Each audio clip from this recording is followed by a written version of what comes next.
நெருக்கடி கொடுக்கக்கூடிய ஒரு விஷயமா மாறி இருக்கா? இன்னைக்கு நெருக்கடி கொடுக்கக்கூடிய ஒரு விஷயமா மாறி இருக்கா? உங்களுடைய முதற்கட்ட கருத்து?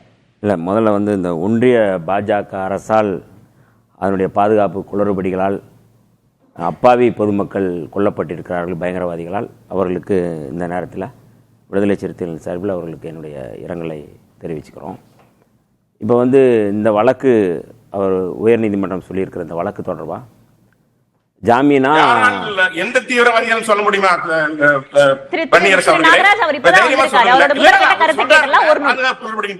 எந்த தீவிரவாதிகள் சுட்டுக் கொண்டாங்க தைரியமா சொல்லுங்க. ஏன் வெளிப்படையா சொல்ல மாட்டேங்கிறீங்க? இந்தியாங்கிற வார்த்தை சொல்லுங்க. இல்ல இந்திய அரசுன்னு சொல்லுங்க. இல்ல அதுல இஸ்லாமியரும் கொல்லப்பட்டிருக்கிறாங்கிற செய்தி உங்களுக்கு தெரியுமா?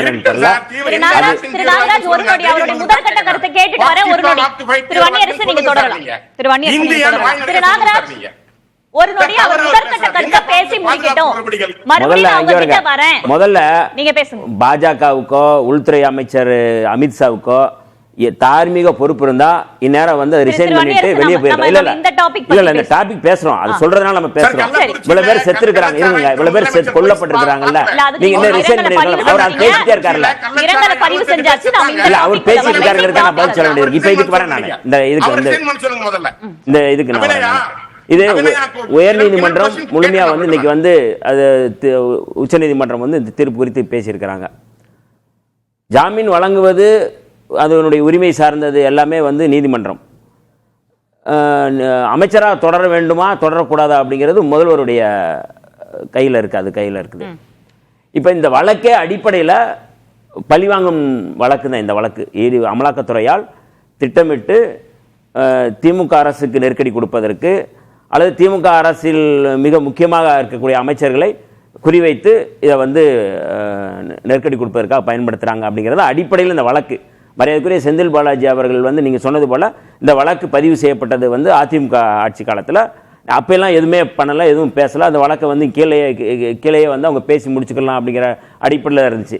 இந்த வழக்கு கொண்டு போய் நீங்கள் வந்து நீதிமன்றத்துக்கு கொண்டு போகிறது மூலமாக வந்து இடி வந்து முழுமையாக வந்து திமுக அரசுக்கு நெருக்கடி கொடுப்பதற்காகத்தான் போடப்பட்ட வழக்கு.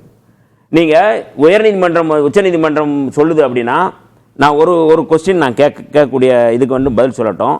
இன்னைக்கு வந்து ஜாமீன் வேணுமா இல்லை நீங்கள் அமைச்சராக தொடர போகிறீங்களா, இதுதான் கேட்குறாங்க.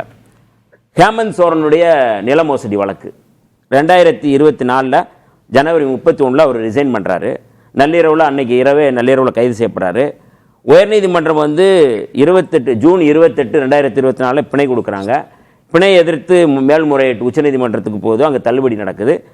29ஆம் தேதி, அதாவது ஜூலை 29 2024 மீண்டும் அவர் முதல்வராக பதவியேற்கிறார். உச்சநீதிமன்ற வழங்கிய தீர்ப்பின் அடிப்படையில் தான் நான் சொல்கிறேன். ஹேமந்த் சோரன் வந்து நில மோசடி வழக்கில் தான் கைது செய்யப்பட்டார். உச்சநீதிமன்றம் ஒன்றும் அப்போ ஒன்றும் கேட்கல, உங்களுக்கு ஜாமீன் வேணுமா நீங்கள் முதல்வராக தொடர போகிறீங்களான்னு கேட்கல. எப்படி இப்போ வந்து அதை வந்து பேசுகிறாங்க? எடப்பாடி பழனிசாமி அவர்கள் வந்து இங்கே முதல்வராக இருக்கும்போது கொடநாடு வழக்கு அவர் மேலே இருந்தது, தொடர்ந்துக்கிட்டு தான் இருந்தார். ஏன் ஜெயலலிதா அம்மையார் மீதே வந்து வழக்கு வந்து நீங்கள் வந்து அவர் மேலே ஊழல் குற்றச்சாட்டு நிரூபிக்கப்பட்டு அதுக்கப்புறம் வந்து அவர் தண்டனை பெற்ற பிறகும் வந்து அவர் வந்து நீதிமன்றத்தில் வந்து பிணையில் வந்ததுக்கப்புறம் அவர் முதல்வராக தொடர்ந்தார்ல, இது எல்லாமே வந்து வரலாறு இல்லையா? வியாபம் ஊழலில் வந்து நீங்கள் வந்து பாஜகவினுடைய மத்திய பிரதேச மாநில தலைவர் வந்து வியாபம் ஊழலில் கைது செய்யப்பட்டு சிறைக்கு போகிறாரு, திருப்பி வந்து அவர் அமைச்சராக வரலையா? அசாமுடைய முதலமைச்சர் வந்து கைது செய்யப்படுறார், காங்கிரஸ் பீரியடில் கைது செய்யப்படுறாரு, பெரிய நீர்வள ஊழல் வேளாண் துறையில் அதில் கைது செய்யப்படுறாரு. திரும்பி வந்து அவர் வந்து பிஜேபியில் சேர்ந்ததுக்கப்புறம் அவர் வந்து வரலையா? என்ன எந்த அடிப்படையில் வந்து மரியாதைக்குரிய இல்லை அதைத்தான் கேட்குறோம். நீங்கள் வந்து ஒவ்வொன்றா நீங்கள் வந்து உங்களுக்கு வேண்டியதை நீங்கள் பேசுவீங்களா? உச்ச நீதிமன்றம்னா இருக்கட்டும், எந்த நீதிமன்றமாக இருக்கட்டும், நீங்கள் வந்து இந்த வழக்கில் வந்து எந்த தார்மீக அடிப்படையில் இதை குறித்து பேசுகிறாங்க? அடிப்படையில் இந்த வழக்கு வந்து தவறு அப்படிங்கிறத திமுகவில் இருந்தோம், திமுக சார்பாவோ இல்ல அமைச்சர் சார்பாவோ குற்றச்சாட்டு ஆளுநர் வழக்குல மசோதாக்களுக்கு ஒப்புதல் தெரிவிச்சிச்சு, அவ முதலமைச்சரும் வரவேற்று. இல்ல அதைத்தான் இந்த இடத்துல சொல்ல வரேன் நானு. ஒரு மாநில அரசு 10 மசோதாக்களுக்கு வந்து ஆளுநர் RN ரவி அனுமதி தரல, அவர் பெண்டிங் போடுறாரு, குடியரசுத் தலைவருக்கு அனுப்புறாரு அப்படின்னு சொன்னதுக்கு அப்புறம் உச்சநீதிமன்றத்துக்கு போறாங்க. உச்சநீதிமன்றத்தில் வந்து இந்த வழக்கு வந்து 142 அடிப்படையில் தான் வந்து நாங்கள் வந்து இவங்களுக்கு ஸ்பெஷல் பண்ணுறோம் சொல்லி அவங்களே வந்து 10 மசோதாக்கள் கையெழுத்து போடுறாங்க. மாநில உரிமைகளை மீட்கக்கூடிய இடம் அந்த இடம்.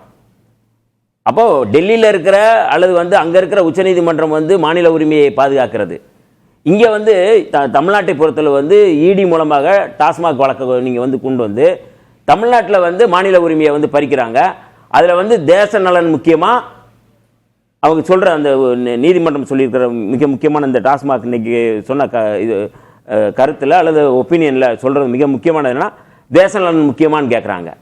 இந்த வழக்கில் மாநில உரிமையை விட தேச நலன் முக்கியமா அப்படிங்கிற இடத்துக்கு தான் அதை நகர்றாங்க.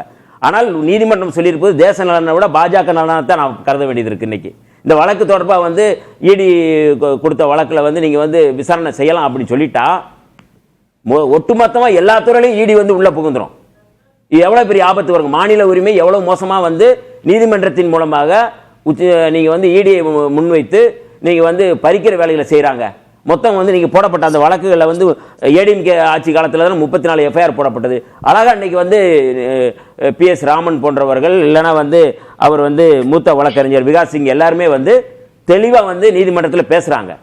இதன் மூலமாக வந்து மற்ற துறையிலையும் அவங்க வந்து விசாரணை பண்ணுவாங்க. நீங்கள் வந்து ஏற்கனவே போடப்பட்ட எஃப்ஐஆர் மூலமாக தான் நாங்கள் நீங்கள் வந்து இதை விசாரிக்க, நீங்கள் புதுசாக ஒன்றும் நீங்கள் பண்ணலையா? இது சாதாரணமாக வந்து இது தமிழ்நாடுடைய எஃப்ஐஆர் போடப்பட்ட வழக்கின் அடிப்படையில் தானே இதை வந்து நீங்கள் பிடிச்சிருக்கிறாங்க. உச்சநீதிமன்றம் சூப்பர் நாடாளுமன்றமா அப்படின்னு குடியரசு துணைத் தலைவர் ஜெகதீப் தன்கர் கேட்கிறாரு. அவருக்கு எதிராக கருத்து சொல்லப்படுகிறது. இப்ப அதே உச்சநீதிமன்றம் இந்த கேள்வியை கேட்கும் போது ஏன் இப்படி கேட்கிறாங்க? என்னுடைய கேள்வி நிலைப்பாடு வேற மாதிரி இல்லையா? இந்த வழக்கு விசாரணையில ஊழல் தொடர்பாக வந்து பிணையில் வந்து வெளியில் வந்திருக்காரு. மரியாதைக்குரிய ஊடகவியலாளர் அதை வந்து நம்ம மணி அவர்கள் சொல்கிறாரு. பிணை கொடுப்பது வந்து அது பிரச்சனை இல்லை, நீங்கள் அமைச்சராக தொடர்வது தான் பிரச்சனை அப்படிங்கிறது தான் வந்து சொல்கிறாங்க. இதே வழக்கில் நான் அதை தான் சொல்கிறேன். ஹேமந்த் சோரனுக்கு ஒரு நீதி, செந்தில் பாலாஜி அவர்களுக்கு ஒரு நீதியா? இல்லை எடப்பாடி பழனிசாமி அவர்களுக்கு ஒரு நீதி, செந்தில் பாலாஜி அவர்களுக்கு ஒரு நீதியா? ஜெயலலிதா அம்மையாருக்கு ஒரு நீதி, செந்தில் பாலாஜி அவர்களுக்கு ஒரு நீதியா? எந்த அடிப்படையில் இதை பார்க்குறீங்க? நீங்க வந்து தண்டனை பெறல. ஹேமந்த் சோரன் கைது செய்யப்படுறாரு, பிணையில வர்றாங்க, திரும்பி வந்து அவர் முதலமைச்சர் ஆயிடுறாரு. திருப்பி நீங்க வந்து தேர்தல் நடந்து திருப்பும் இப்போ முதல்வராக இருக்கிறதுக்கான வாய்ப்புகளை வந்து உருவாக்குறாங்க. இதே மத்திய பிரதேசத்தில் வந்து பாஜக தலைவர் வந்து வியாபம் ஊழல்ல வந்து கைது செய்யப்படுறாரு, திருப்பி வந்து வர்றாரு. அப்ப இந்த பின்னணியெல்லாம் நீங்க பார்க்கும் பொழுது இந்த செந்தில் பாலாஜி அவருடைய வழக்கின் மூலமாக ஒன்றிய அரசு அமலாக்கத்துறையை வைத்துக்கொண்டு இந்த தேர்தல் 2026 தேர்தலை அவர்கள் எப்படி பயன்படுத்துறாங்க? நீ அமலாக்கத்துறையும் வந்து பாஜகவோட கூட்டணி அல்லது அவங்களோட வந்து கூட்டு சேர்ந்து கொண்டு இந்த வேலையை செய்யறாங்க அப்படிங்கிறது அம்பலமாயிருக்கு. நீங்க ஒரு நேர்மையா நீதியா வந்து இதை வந்து செயல்படுத்தல அப்படிங்கிறத விடுதலை சிறுத்தைகளுடைய குற்றச்சாட்டா இருக்குது. திருமணி அவர் ஒப்பிட்டு பார்க்கிறது சரியா இருக்குமா? அவர் கூறிய சில வழக்குகளையும் இந்த வழக்குகளையும் ஒப்பிட்டு பார்க்க முடியுமா? ஒப்பிட்டு பார்ப்பது மேம்போக்காக பார்த்தால் சரியாக இருக்கலாம். இந்த வழக்கை பொறுத்தவரையில் தவறு தவறு தவறு. நான் பெரிதும் மதிக்கக்கூடிய தலைவர் திருமா, தமிழ்நாட்டில் எனக்கு பிடிச்ச தலைவர் திருமா. ஆனால் அவருடைய கட்சியை சார்ந்த பிரதிநிதி நண்பர் வன்னிய அரசு ஒரு அநீதிக்கு துணை போகிறார். மற்ற மாநிலங்களில் கூட்டணி கட்சிகள் தாங்கள் ஆதரிக்கக்கூடிய கட்சி தவறு செய்யும் பொழுது அதனை எதிர்ப்பார்கள், சுட்டி காட்டுவார்கள், கண்டனம் தெரிவிப்பார்கள். துரதிருஷ்டவசமாக தமிழ்நாட்டில் கண்டிக்க வேண்டிய விஷயத்தில் விடுதலை சிறுத்தைகள் கட்சி திமுக அரசுக்கு துணை போவது வேதனையானது, ஏமாற்றம் அளிக்கிறது.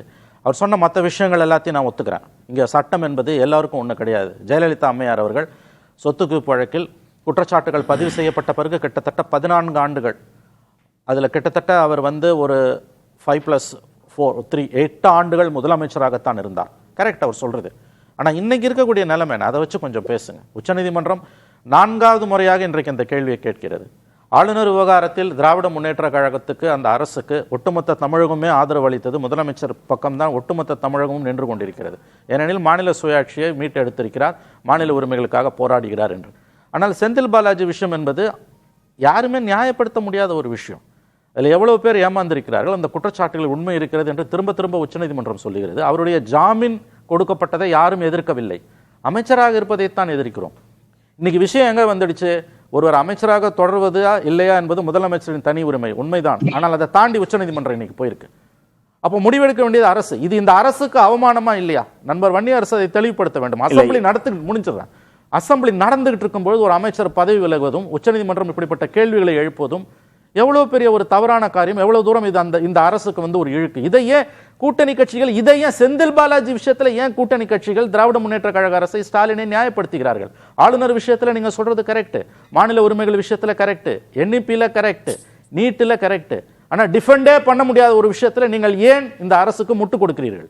இல்ல இதுல ஒரு சரி, உங்களுடைய நிலைப்பாடு ஒரே செய்தி. சுருக்கமா. மரியாதைக்குரிய செந்தில் பாலாஜி அவர்கள் மீது வழக்கு தொடுத்து ஊழல் குற்றவாளியாக தண்டனை அறிவிக்கப்பட்டாச்சுன்னா அதை பத்தி நாங்க பேச போறதில்ல. விசாரணை தானங்க. விசாரணைல எப்படி அவர்களை செந்தில் பாலாஜி அவர்களை எப்படி வந்து நடத்தினாங்க, எவ்வளவு மோசமா நடத்தினாங்க, அநாகரிகமா நடத்தினாங்க, எவ்வளவு கொடுமைப்படுத்தினாங்க, விசாரணைங்கிற பேர்ல எவ்வளவுலாம் பண்ணாங்க அப்படிங்கிறது ஈடியினுடைய நோக்கம். நான் சொல்றது அமலாக்கத்துறை மிக மோசமாக பாஜகவினுடைய கூலிப்படையா எல்லா மாநிலங்களும் செயல்படுது. அதனுடைய நோக்கத்தை தான் நாங்க சொல்றோம். செந்தில் பாலாஜி அவர்கள் மீது வழக்கு நடத்தட்டும், விசாரணை போகட்டும், அவர் வந்து குற்றவாளியா தன் விடுதலை பெறாரா அப்படிங்கிறது நிரபராதிங்கிறது நீதிமன்றம் சொல்லட்டும். ஆனால் இந்த ஜட்ஜ்மெண்ட் இந்த சொன்ன தீர்ப்பின் அடிப்படையில் சொல்றோம், ஜெயலலிதாவுக்கு ஒரு நீதி வந்து செந்தில் பாலாஜிக்கு ஒரு நீதி அப்படிங்கிற இடத்துல தான் நாங்க கேட்கிறோமே ஒழிய வெறுமனே இல்லை. நீங்க உச்சநீதிமன்றம் RN ரவி அவர்களை நேர்மையற்றவர் அப்படின்னு சொல்லி குட்டுது. உண்மையாவே வந்து அவர் ரிசைன் பண்ணணுமா இல்லையா? ரிசைன் பண்ணணும்னு சொல்லுவாரா? யாராவது சொல்றதுக்கு தைரியம் இருக்கா?